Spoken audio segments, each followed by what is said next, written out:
1971年，中国的考古学者们在乾陵之中发掘了一座奇怪的陪葬墓，墓室内布满了重重危险机关，吓坏了当时进入墓室的考古队员们。而这座陵墓的主人不是别人，竟是中国传奇女帝武则天和唐高宗李治的亲生儿子，他曾是唐朝被誉为天才的太子人选。然而在发掘之初，为何所有专家们都以为这是一个身份低贱的陪葬墓呢？直到最后发掘出的2块墓志铭才揭露了一个令考古队震惊的真实墓主身份。那么武则天又为何要如此对待自己的亲生儿子呢？今天跟随眼见古今一起去探究西安张怀太子墓。众所周知，西安遍地是古墓，从风水学上来看，这里的山水环境的确容易出宝穴，所以周边几十里的范围内覆盖了好多座不同朝代的皇陵。那这些皇陵之中最有名的，肯定是在世界范围内都有很多人知道的秦皇陵。不过在专业学者眼中，他们却给了另外一座陵墓一个历代诸皇陵之冠的称号，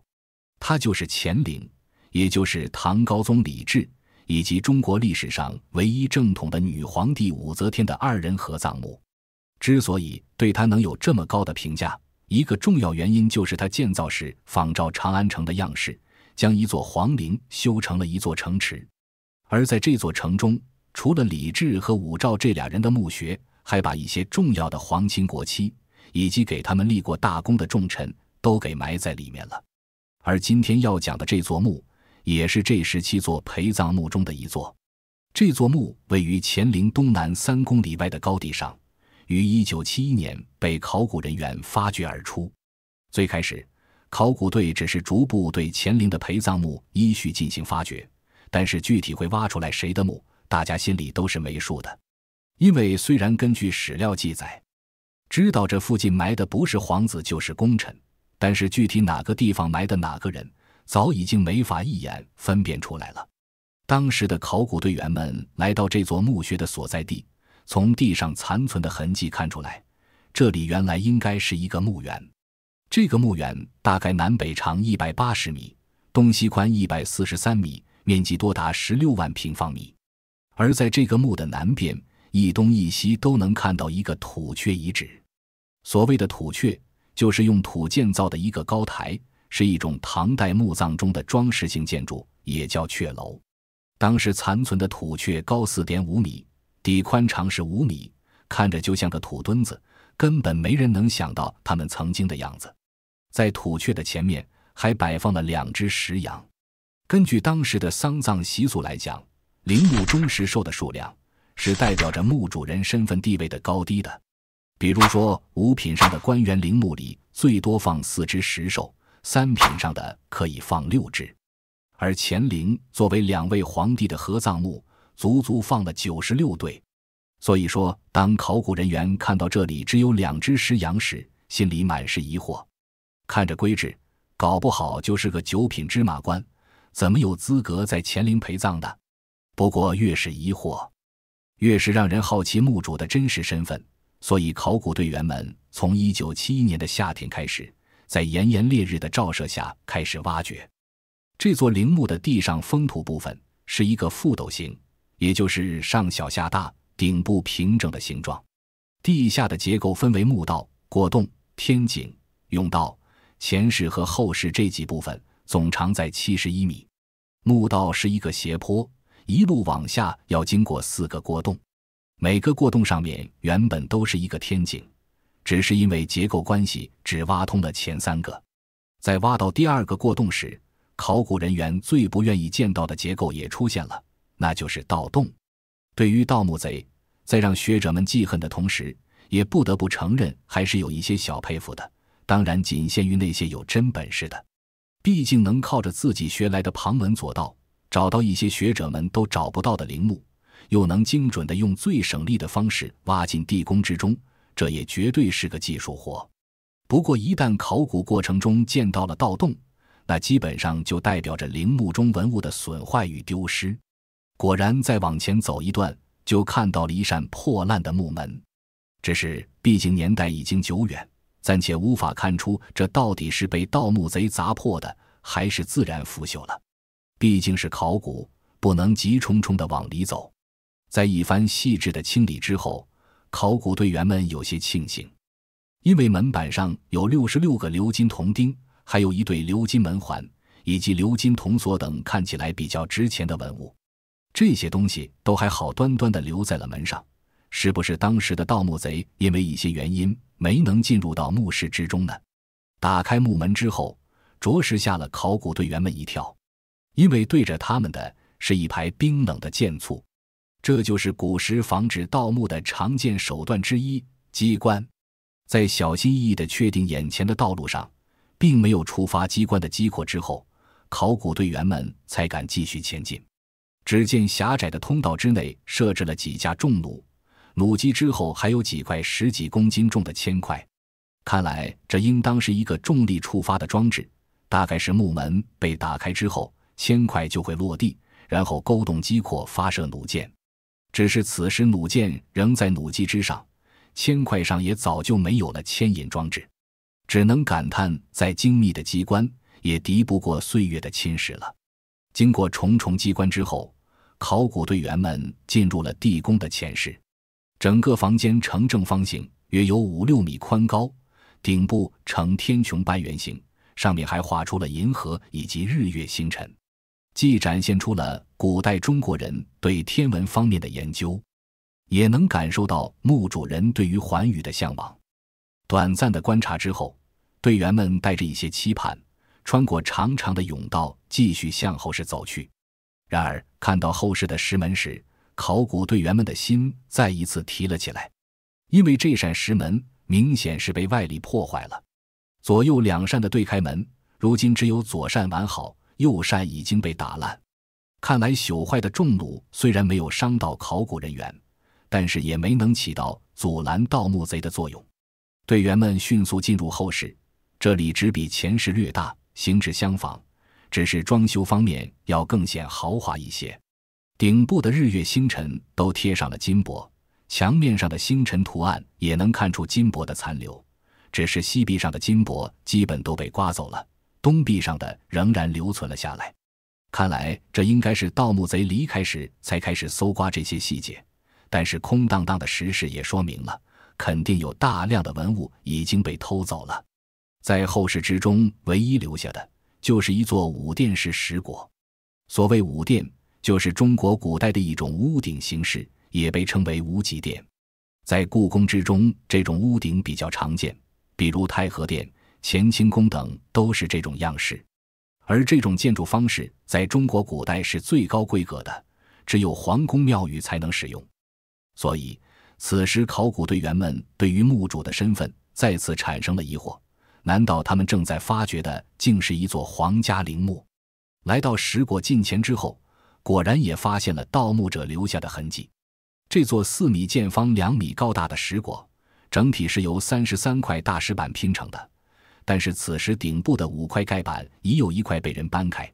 顺着这道缝隙向石椁内看去，果然除了腐朽的棺木以及极少的几块碎骨，就什么也看不到了。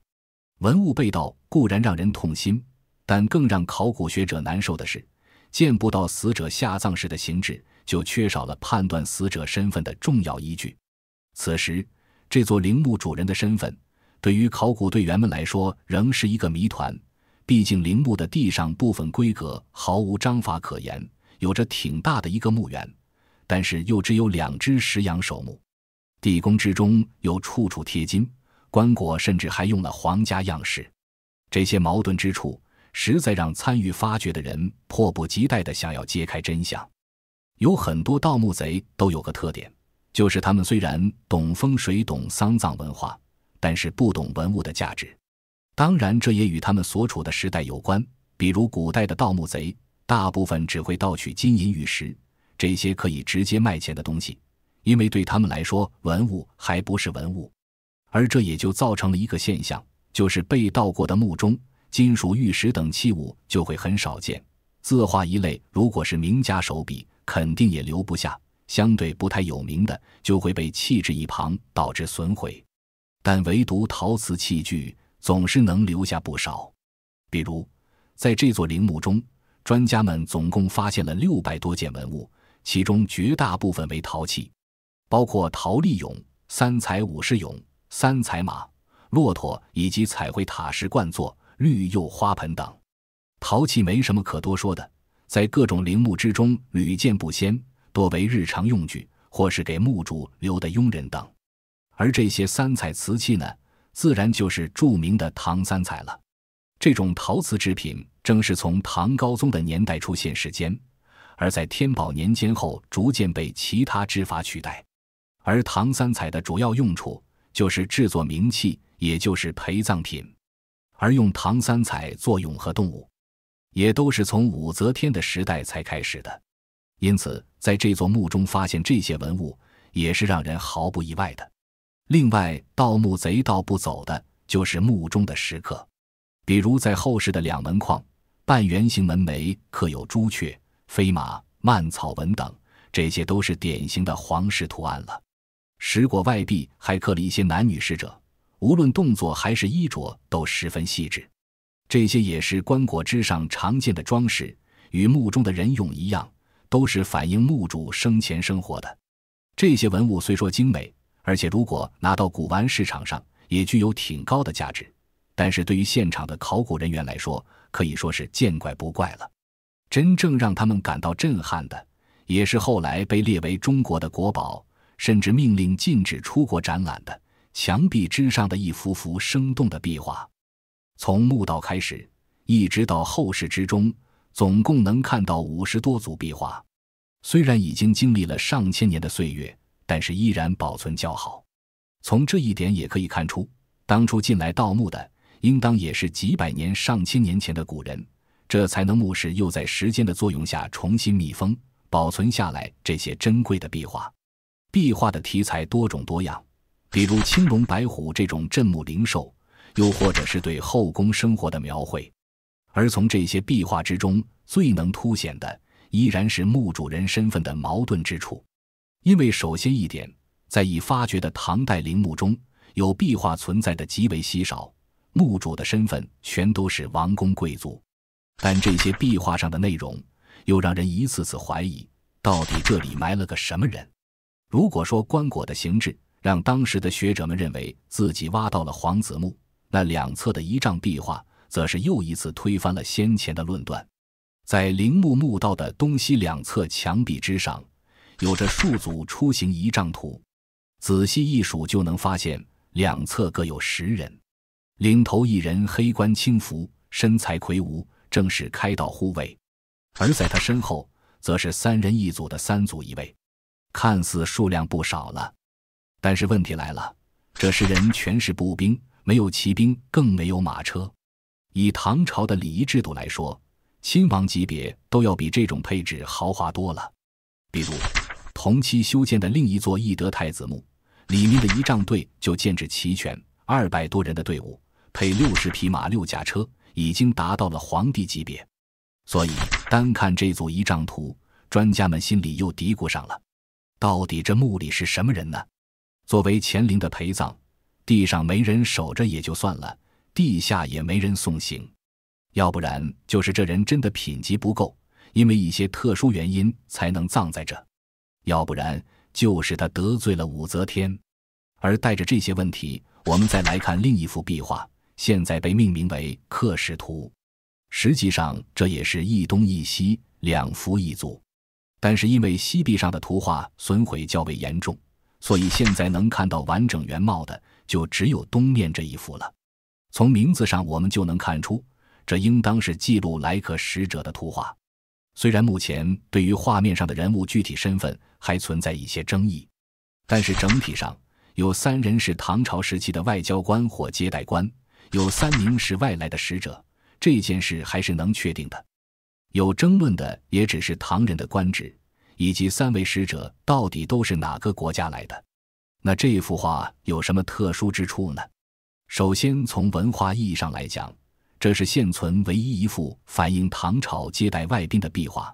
那作为史料的价值就无需多言了。而第2点就是它出现的位置。通常来讲，陵墓中出现的场景画，展现的都是墓主人曾经参与过的事情。也就是说，这个陵墓的主人当初是负责主持接待外宾这件事的。那这是不是说墓主人就是唐朝3位官员中的一位呢？当然没这么简单，因为画法不对。如果是要把陵墓主人画上去，那他至少应该在画面中有独立的位置，便于画师对他的神态、服饰等细节进行描绘。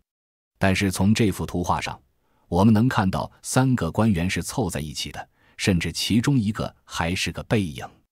唯一一个独立出来的人是头戴皮帽、脚踩绒靴，推测为东北地区来的使者的人。总不能说武则天会把一个来使给埋在自己身边吧？因此我们只能推测，墓主人是在画面之外观察甚至掌控这一场景的人。可以推测他是不是掌握了外语，又或者是在政治外交方面颇有建树，甚至可以推演到事涉邦交治国，他依然可以出面主持，那这个人的身份必定是能影响国策的。第3幅名为《狩猎出行图》，其实与前面的《刻史图》可以说是连续剧，因为反映的是墓主人和外国使臣一起出游打猎的画面。可以看到，除了各司其职的仆役们，还有穿着用具各不相同的猎人们。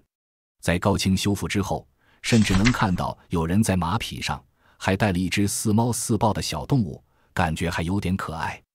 这幅图显现的明显就是墓主人的武功。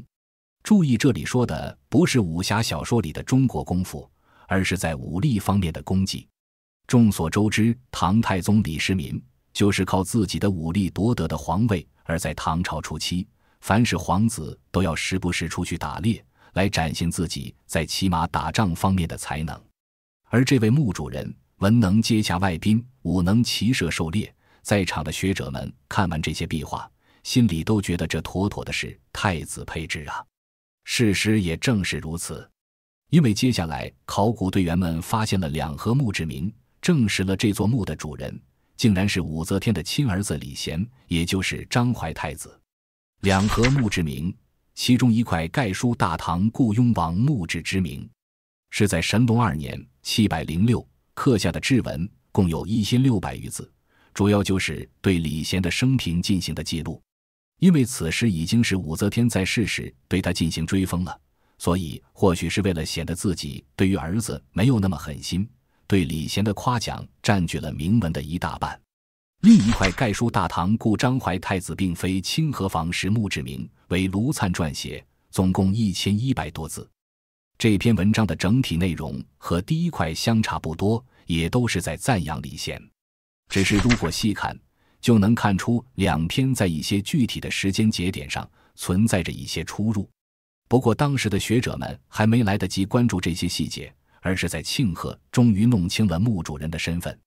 他就是前太子武则天封雍王，唐睿宗追封张怀太子身份，也就是武则天和唐高宗李治的2儿子李贤。那么为什么他会有2盒墓志铭呢？而且为什么2块墓志铭上关于他死亡的年份、遭到流放的时间以及生前的身份和受到追封的时间等等方面都有不同的记录？这就真的是一段武则天的秘史了。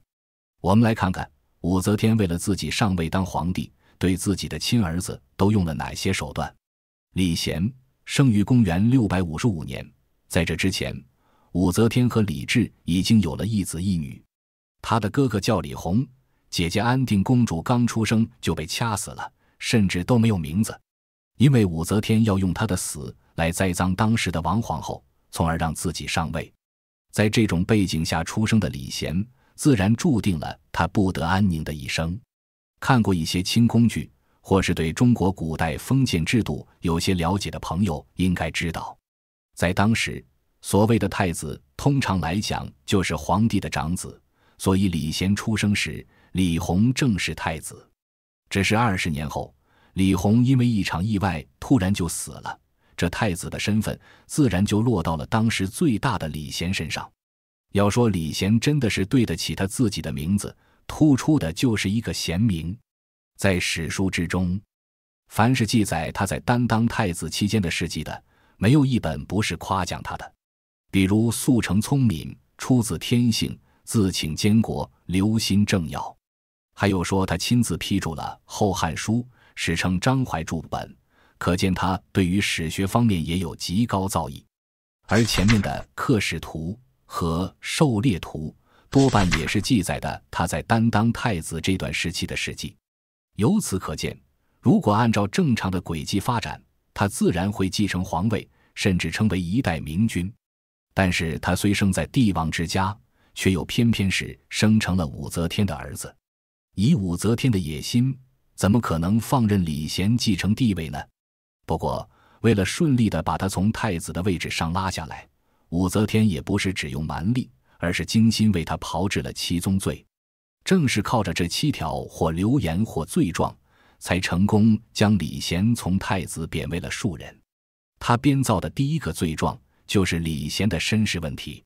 谁能想到，即便在皇宫之中要攻讦一个人，依然是先攻击他的出身。武则天放出流言，说李贤并非他所生，而是他的姐姐韩国夫人的儿子，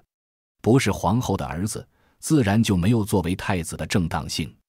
为什么说这是他自己编出来的呢？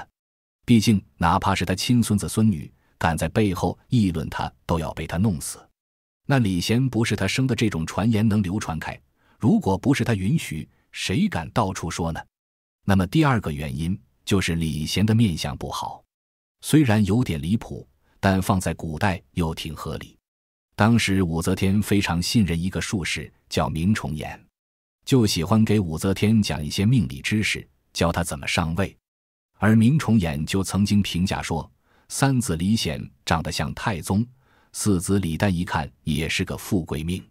就这李贤一看就不行，命中多灾多难。从后面的史实来说，他讲的还真是有点道理的。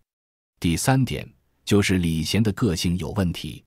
因为前面已经说过，李贤文治武功无所不精，几乎就是个天才。那天才自然就有天才的傲气，做事也就比较高调。而武则天就最不喜欢这种高调的人，所以就要打压他。第4点就是攻击李贤的性取向，这个真的不好评价。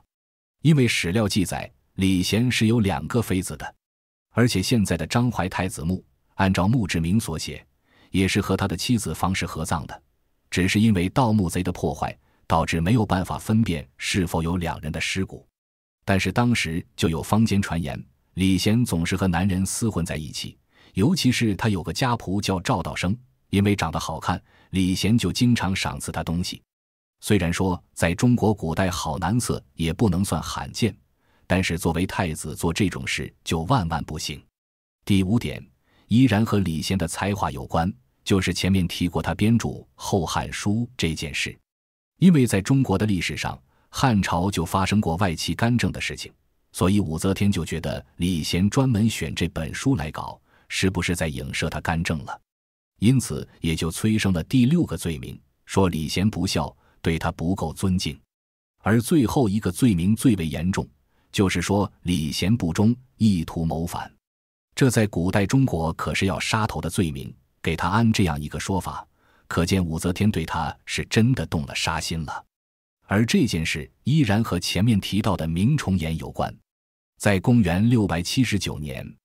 这个明崇俨千算万算，没算到自己有一天会碰到劫匪，还会被人宰了，就这样一个弄臣稀里糊涂地丢掉了性命。虽然说当时的官员已经以劫杀案定夺了，但是武则天她不信啊，她就觉得是之前明崇俨说过李贤的坏话，所以李贤就派人把他弄死了。因此他也动用手段，用上前面所罗列的罪名，先把李贤给抓了起来，然后再派人查案。那看过古装剧的朋友肯定都懂，先把人下了大狱，那接下来不是想怎么揉捏一个人都没问题了吗？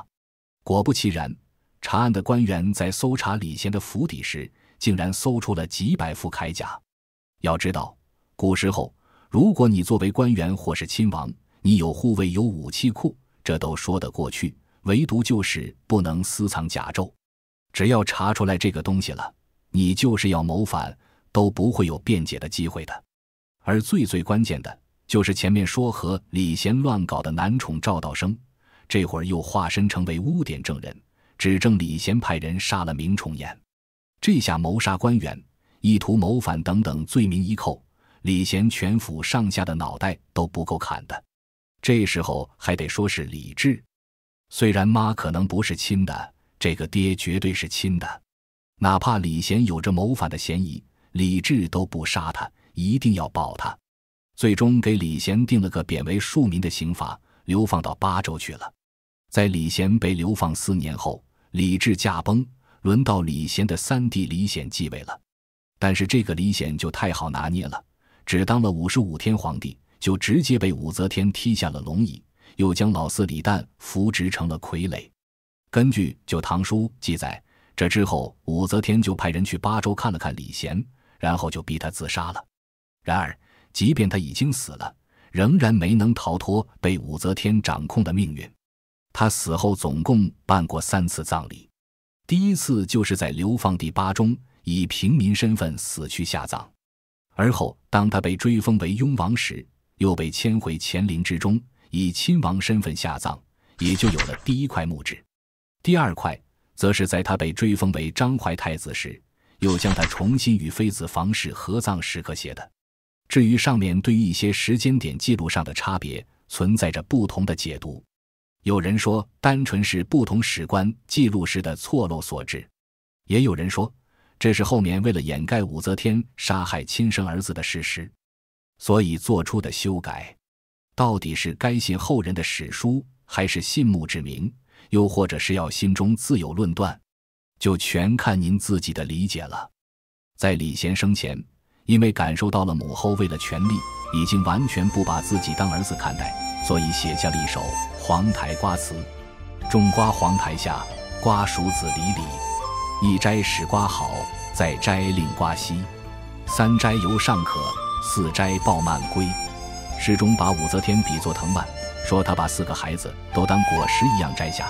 最终只剩自己一颗藤蔓仍可生存，比喻骨肉相残，对强势的母亲为了一己权力肆意残害自己儿女的暴虐行为心存不满和哀叹。他的一生可以说是活在武则天传奇之下的阴影中，一个颇为悲惨但同样也颇为传奇的故事。他从一个名正言顺的太子遭亲生母亲废除，而死后又要被自己的弟弟追封为章怀太子，从一个励精图治准备当一个好皇帝的天才少年，到最终被自己的母亲赶出家门，最后又被人谋杀的儿子。可以说从他一个人的身上甚至能看到不同文艺作品中主人公的缩影了。真的是艺术源于生活，但又远没有生活那么离谱了。